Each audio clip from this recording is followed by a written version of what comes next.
I'm having this weird ass sleeping schedule, and it's really weird, but come on, it's really the consequences of my own actions. Because and I'm really like having these vivid dreams while sleeping, or like even if I'm not sleeping and I just wake up and I try to go back to sleep, I have like the most vivid daydreams. And I've already talked about it, like I really have already talked about it. And I don't know, I think maybe it's the medicine, since I stopped it for 3 days then came back to it. I guess it's doing its work, the magnesium and like the relaxer and things of that nature. But yeah, really, I've been having some crazy dreams. I didn't watch a movie yesterday, but I plan on watching The Falcon, because High Rise, the movie on the illegal site I was watching, stopped. It just suddenly stopped, and I didn't really try coming back to it because whatever, because I slept really. And yeah, I like every summer, like no, talking about summer and things of that nature. I don't know, I suddenly feel so insecure. I don't really understand what's happening. Maybe it's the 16 effect, or maybe since like I'm getting really into that real teenager like hormones and shit of that nature, but I feel so insecure.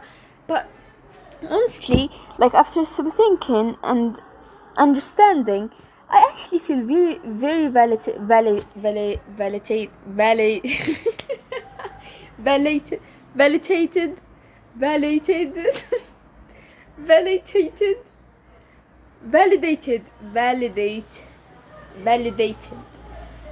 validated, validated, like seeing people of my own body, like on my own body type, having like a bit of cellulite here and there, having like a medium body range, wearing like dresses and looking good. And it doesn't really have to be in movies or things of that nature, really. Even if I saw it outside, I would be okay with it, but that's solely for the reason that I don't really watch movies.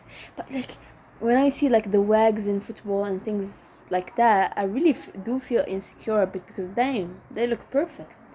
It's not that I expect to be a wag and not rather die, honestly, but you know, since I watch football immensely, I do have like oh, that scared me. I'm so 1 minute. Like after the adhan finished and I was ready to go back to the recording, my dumbass, like I was so happy and smiling after I got scared because of it, to like come back to the video to like talk and waffle, but I ended up cutting the video. So I'm just going to try my best, and I repeat my best, to do a collage between the other video and this one. Really, I'm the worst person at editing, like the worst person that has ever existed, to the point that I'd rather do 10 minutes videos than make a whole ass video and just cut it. No, I cannot. I don't want to use my brain that much. Anyways, back to what I was saying, was like, really, like, you don't expect to be a wag at a certain point, but you know what I'm saying, like, it's just seeing certain body types and certain, like, people surrounded by the enclosure which you watch, like, day to day, week in, week out, you know, you do get, like, a little bit insecure of what you see, of course, since you don't really look like them, do you? You don't. And yeah, really, that's it. I was about to get profound into it, but things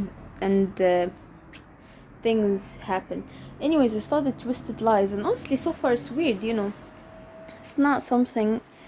It is better than like the Terms and Conditions series, because it's just weird and it's kind of annoying, not gonna lie. But this one is kind of like, I don't mind it to a certain point, if you understand what I'm saying, like, because at least the main character is like point of view is not just him trying to like get drunk and nasty or something of that nature. At least it's like what he feels, what he's thinking, and things of that nature.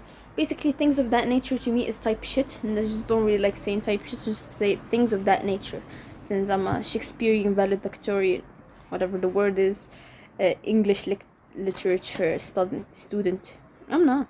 Anyways, and like the fact that her like nanny or whatever, her caretaker or caregiver, has like Alzheimer's, at to the point that there's like a bit of emotions in the story, but I still do not relate to the main character, like the girl main character, because she's in a whole different world and things of that nature. And like at a certain point you need to own a gun. You don't really live in America just for nonsense, if you understand what I'm saying. Like, at one point you do need to own a gun. If you have a stalker, just buy a gun, like with a magazine of 3-4 bullets. Use it to just protect yourself, I guess. If you are scared of guns and you're a sweet little girly, just get a machete or like a dagger or something of that nature. Just keep it. What do you mean a taser? A taser ain't doing shit to a stalker, and especially that she doesn't even know how to behave or to think. She just goes. She didn't even think. She got down the table and I don't know what. Like, that's not doing shit. If he broke into the house, you're done. What do you mean you're scared of that when you have like the instinct of survival of a marmot? Like, at least use your brain a little bit, please. Anyways, I'm in the page 190. No, 119. And yeah, I don't know how it's going to fall down, but so far it looks good. I just hope it doesn't get cheesy all of a sudden. But yeah, that's it really. I'll watch the Falcon and the Winter Soldier. I still don't know how, when it happens, like the Falcon and the Winter Soldier. Does it happen after like Captain America has decided to be grown and just retire, or has it happened like before, or I don't know, since the Falcon and the Winter Soldier. No, it probably happened before. I just realized, like, the Winter Soldier is not Captain America. The Winter Soldier is Sebastian Stan, and it's not like the Falcon is Sam. Sam now is Captain America. I just realized that. I needed to speak it out loud to realize it. So yeah, that's it really.